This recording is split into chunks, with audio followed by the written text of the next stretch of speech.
What is going on, students? It's Devlin Cassidy, aka The Scholar, and welcome back to another deck profile. Today we're going to be covering Chaos Breaker from our match Monday, this time on a Tuesday because we changed our setup, but highlighting this deck from that match.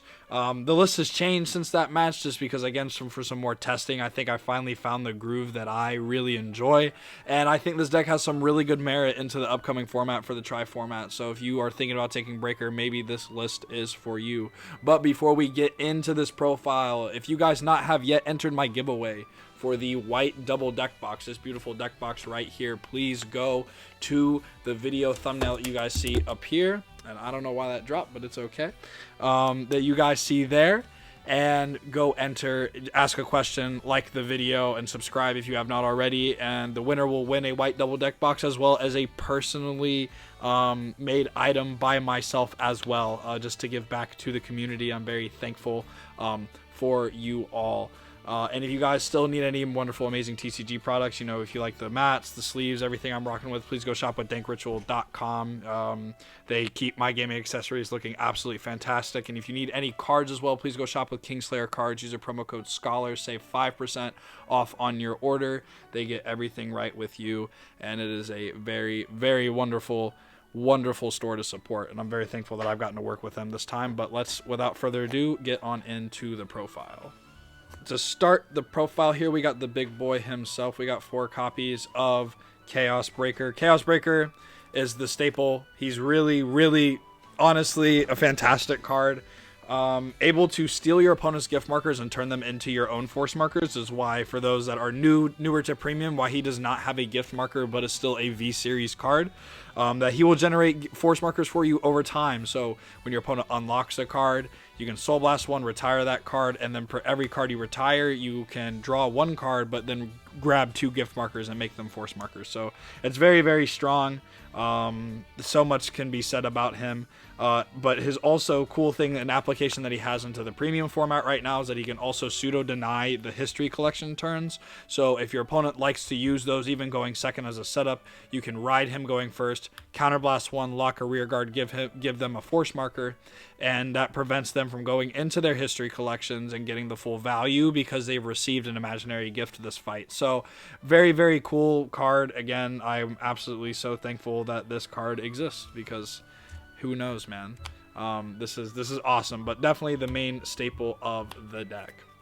Then we are playing 1 copy of Chaos Breaker Close. Close was a change I made. I was originally playing this at 2. I play this at 1 now, just because I don't like that it taxes the soul. I think it's a very good card because when it's discarded for the cost for stride, you can Soul Blast 1, and your opponent chooses a card from their hand and they call it as locked. It's really bad though in a protect matchups, especially when you're forced into the positions where you have to use like Barrio End.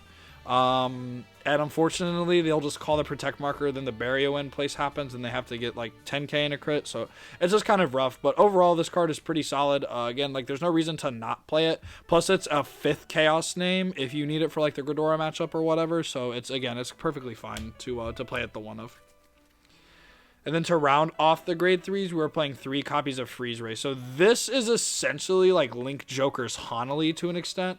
What this card does is that when a card enters your damage zone, you choose one of your opponent's rear guards and lock it. And then at limit break 4, so if you're at 4 damage, you get to give him 3k when a card enters your damage zone. So let's say your opponent attacks you with a rear. Cool, you can lock the other front row rear guard so they can't pressure you as much. Then you just have to worry about that Vanguard swing.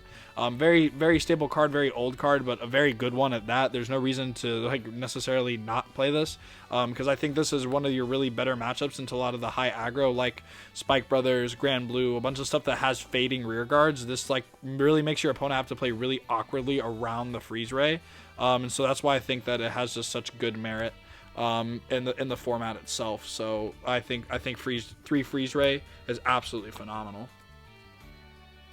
Going on into the grade 2s, we're playing 4 of arguably the best grade 2 I think right now in the entire clan for Starvaders, and this is Zirconium. Zirconium is Counterblast 1, your opponent chooses the top card of their deck and they call it as locked. This does not require you, like most cards in the clan, to your opponent to already have a locked card. And then depending on where they place that unit, If they place it in the back row, he gets 10k and you get to draw a card. The expense for them, though, is that they call it to the front row, they lose that front row, like, slot attacking. So the card is actually very, very strong. Really, really enjoy this, that if your opponent doesn't want to beat stick flying at them, that they have to give up one of their attackers for the following turn. And this card is huge to be able to set up you always having a lockable target, if that makes sense, for the Link Joker matchup. For like any matchups that just like continually can play around you very, very well. And so I really enjoy that we have Zirconium and is perfect. But the other cool thing about him is you always want him on board, because if your opponent has a locked card and your opponent's Vanguard is grade 3 or greater, your Vanguard inherently has an additional crit. So it's just really, really good. Provides pseudo pressure on your Vanguard. I could rave about this card forever, but this card is absolutely fantastic. For the other grade 2s, we're playing 3 copies of Photon. Photon is like a really free grade 2 at that. Again, this deck is cool. But if your opponent has a locked card and you call him to rearguard circle, you can on place lock another card. So this card is your free lock extension. Let's say like you went into like an avalanche and lock 2, and they have the third one in the front row. Call down Photon, lock the third, and it's good to go. But yeah, Photon's free. Photon's been in a staple clan forever. 2 may be fine if you find in testing. I know my friend Alec Goff is playing 2, but I kind of like 3 right now. I think 3 is like my comfort pick. So definitely the ratios can fluctuate and change, but I'm really enjoying 3 right now in my list. On to some other grade 2s. We're playing 2 copies of Star Vader Cold Death Dragon. Now, I may get hate for this for playing this at 2, because this effectively serves as another Zirconium, but the Zirconium, this requires a locked card while the Zirconium does not. However, this card is really good, because even though they can call over cards versus like Zirconium, like forcing them to call to an open, is solid. Just because it mills out your opponent a little faster. So like over time, like these one card committals matter in every single grind game, especially like in the Ghidorah matchup too. I find that this card comes up a lot, just to be able to slowly dwindle your opponent, because Ghidorah over time outdraws you. So if you want to force them more into a deck out state, so where they just have to swing their Vanguard every time, Cold Death is how you get that done every time. So Cold Death's a really, really cool card. Really enjoy having this in the slot. And I know that the next ratio is kind of inverse, but to wrap up the grade 2 lineup, we are playing 1 Globidia. 2 Globidia is fine, because Globidia does get power off having you the locked cards. It can get up to a 15k by itself, which as a beater is fine. It's the beater that supports Zirconium in the deck. However, I really necessarily don't like Globidia, just for the fact that your opponent can resurrect orders that they have played. Forbidal is getting more popular inside the format, so the second your opponent activates the Forbidal, they get to call a card that retires itself as soon as it's unlocked. And I really don't like that, so then you have to commit more cards to like keep it to stay. So while Globidia, yes, is a very strong card in a vacuum of just being able to get power and continually call from drop, I do like the more guaranteed that you do have a target from deck, and this is only really better in the later game. So that's why I have like my qualms with Globidia, but again, absolutely perfectly fine card. For the grade 1s, we're playing 4 copies of Craven Claw. This is the best grade 1 in the entire deck, hands down. This is when the attack, when this unit attack hits, or the attack it boosted hits, you look at the top 5 cards for a Star Vader, add it to your hand. That's phenomenal. This is such good on hit pressure. You want to see about 2 of these a game. I'm even playing a particular card in here to fluctuate our resources better and find the 5th, and it essentially acts as like a 5th copy of him, because I find this card so important in this deck. So just, you really want to play this guy. And then he's also cool because if your opponent like has an unlocked card and a locked card, you can shove him to soul to swap essentially the states of both cards, where you unlock the one card and lock the other.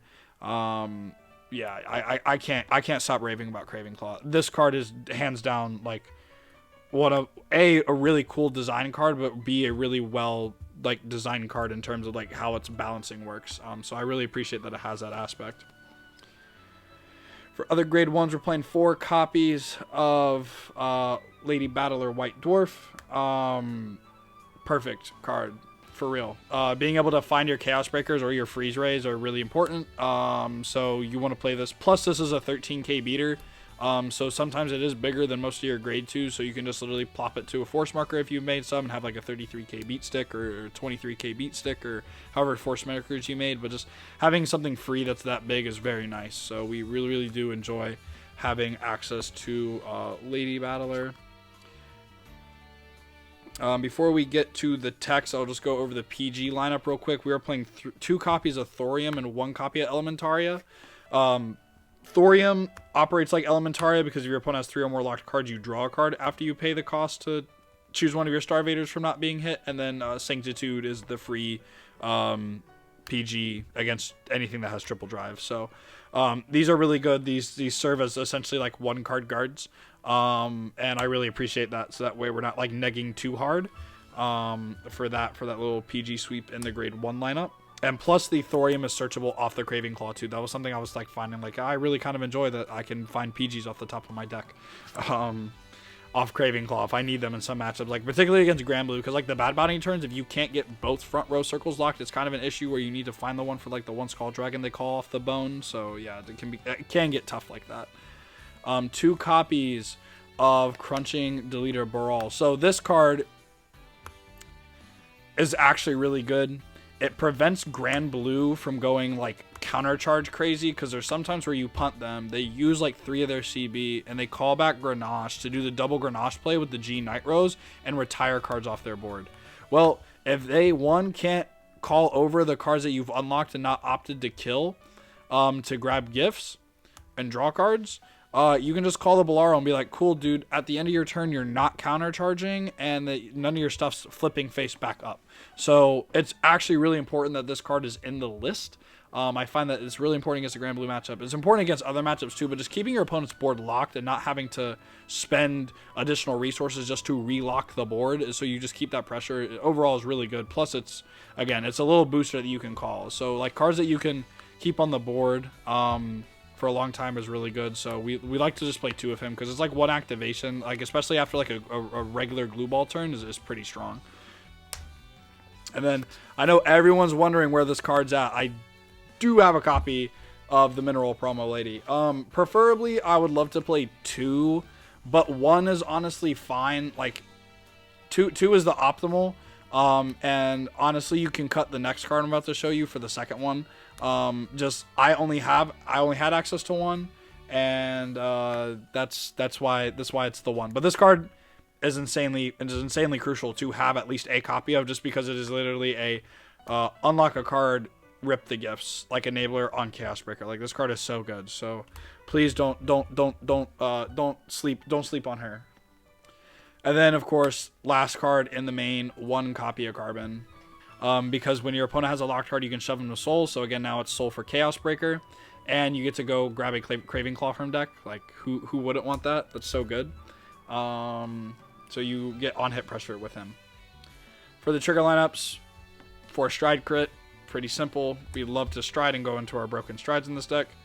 For Vandal Sharp, our Into the Soul crit, we can't play Blink Messiah because even though Blink Messiah is insane with the draw card, you need Soul in this deck, and this is the only card that actively goes to Soul, since we don't play a single card in the G zone with Messiah in this card name outside of Harmonix Messiah. So I would prefer not to make a dead stride turn to get more Soul. And then for the Spice, we're playing 2 copies of this very old crit Starvader Paradigm Shift Dragon. This card, if your opponent has a locked card, you can choose one of their rear guards in the back row. You can shuffle this card back to the deck, and you can lock that back row card. So it locks cards and it shuffles crits back to deck. So cool. In the 3-attack deck, we really love our crit pressure. So we have played 10 crits in total. For our last PG, we do play a draw PG. So in theory, all of our PGs are 1-card guards. Like if you drive check this, cool. You drew the card that you're going to pitch with this. So like everything is fine. So yeah, we'd like to round that off with that. For heals, I'm doing again a 3-1 split. I think that this is really resourceful in a lot of decks, especially for Breaker that loses access to Zinc and things like that. You do need to play like 1 or 2 of these, although I think we're still in a pretty aggressive format that if you don't go first and ride a freeze ray, you just die. So I could never see myself playing a 2-2. I always see myself playing like a 3-1. And again, this heal is actually searchable because again it has the word Starvader in its name. So very, very strong. Don't sleep at all. Playing one Eldo Breath. Eldo Breath is so cool cat for sure, because he's him. He wins games, he steals games, he tells your opponent to die. Yeah, most scariest overtrigger in the game. Can't tell me otherwise. And then, of course, your V-Starter. You have to rock the Dusttail Unicorn. I'm sorry. This card is too iconic for Link Joker not to have. So I'm really glad that they printed a V-Series version of that card. So we could keep on rocking and rolling. But now, on to the G-Zone, of course. Start off playing 2 copies of Universe. Universe, oh, my boy. Arguably such a broken card, because this is the only card in the entire clan that you get to selectively choose where your opponent calls to. So your opponent your opponent chooses an open rearguard circle, they call a card from their hand, and then if there's 2 or more cards face up in the G zone, you lock in another. Like, this dude is crazy good. So we really do enjoy having access to Universe. Definitely like one of your best like first strides if it comes up, if the situation arises itself, if they've already like blown through their tickets. It just feels bad because you have to like kind of blindly use this if your opponent still has like their quick shield and their guardian tickets, because those automatically fizzle when they call from hand. Same with protect markers.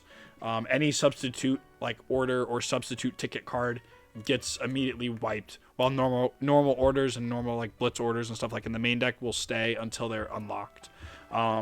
So yeah. But again, Universe is really good to get your starting plays. Again, we like cards inside Link Joker that generate a locked card, so that way the rest of our skills inside the main deck become online. And so that's why we find like Universe and all these other cards like very, very important. Next, we're playing 2 copies of Deluge. This is your big bad finisher.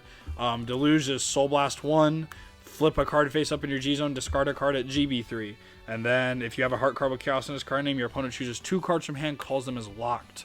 Then you choose a locked card if your opponent's at 4 or less damage, and you send that card to the damage zone. So it's a free ping. Again, in 3 attack decks, free damage is so important. So that's why we really appreciate having Deluge, because it's ripping 2 cards out of their hand and dealing our opponent a damage. So like with closed turns where you can do like 3 cards out of the hand, it's pretty good. Even though it's soul taxing, it's very good. So we really do appreciate having access to Deluge. It's a very, very good card. So one of the more crazy strides in our deck, this is regular good old Death Star Vader Glue Ball Dragon.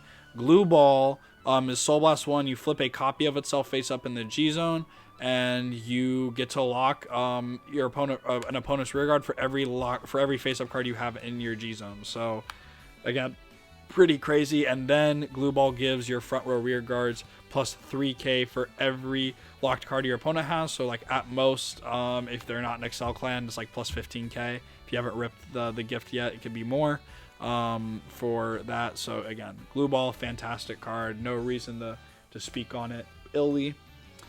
Then we do have its little baby form, Glue Ball Avalanche. Glue Ball Avalanche is actually pretty good, just because it's a costless way to lock multiple units if your opponent's left cards on board. Just being able to Soul Blast 1 and lock cards is really good. And then your front row units get plus 2k for each of your opponent's locked cards or cards face down in his or her bind zone. So again, important card to have. Don't sleep on it, please. We of course got Barrio End. This sometimes comes up a lot as your first stride, especially in like protect matchups where like the protect deck goes first. They go into history collection. They grab the 2 protect ones. You will just ride Freeze Ray, stride into this, flip up a gift or flip up a card, and just rip the 2 protects out of their hand, and you get 20k and 2 crit. And if you call a Zirconium, then this card is 4 crit. So then you swing a 4 crit Vanguard at your opponent and say, do you have a regular in-deck PG? It's very, very good. So don't sleep on Nebula Dragon, of course. I really like this card a lot. There's no reason to not play this right now. Even though you're not stealing the gifts back, the amount of pressure that turns on your opponent to have a PG is pretty crazy. Then we have 1 Cosmic Dawn. Cosmic Dawn is the only way Link Joker getting multi-attack, as you can counterblast 1, look at the top 5, or look at the top 7, and you choose 2, put them on your field as locked. Then you can return those cards to your hand or unlock them. For every card you return to your hand, you can choose one of your opponent's rear guards and lock them. So while this doesn't flip a card, this card can enable you to multi-attack or to find more pieces you need if you need to like grab like 2 specific cards. That's That's what Cosmic Dawn can do for you. Then of course Harmonix Messiah gets us the ticket, gets us the stuff. So can't hate for this. Then we're playing 2 copies of Destiny Guardian. Destiny Guardian is like one of your best G guards. Being able to unlock cards during your opponent's turn to again rip gifts is so important while getting shield power. So again, just 25k shield for unlocking like 2 of the back row is solid. So you can't really hate on Destiny Guardian. It's a pretty good card, and just very thankful that we have access to it and that it got reprinted for us, as you can see with my clashing rarities. 1 Loch Ness Karina. Again, like Link Joker doesn't have access to fantastic G guards, so that's why we're kind of like playing bar next to none. This is CB1. You flip a card face up in your G zone. That's a G Guardian, and when it's placed on the Guardian Circle, you can choose up to 3 of your back row rear guards and lock them. Or no, it's just 3 of your any rear guards and lock them. Then your opponent chooses 3 of his or her units in the back row for locked cards and lock them. So this card is actually like pretty good against spikes. Like if you have 2 like G guards in hand, like you can like, of course, like large wheel, which is just a plain CB.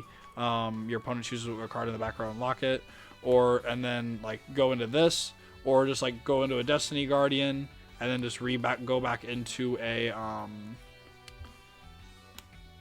Loch Ness Karina. So this card has a lot of application, just being able to like for spikes, just being able to lock like the Dexter and the fullback is important, or things like that, just to make their calling patterns really weird. To shut that down also comes up.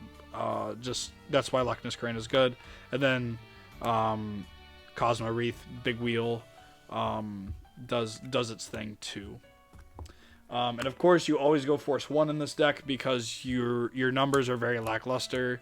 So that's what you just want to do in terms of that, all that good shenanigans.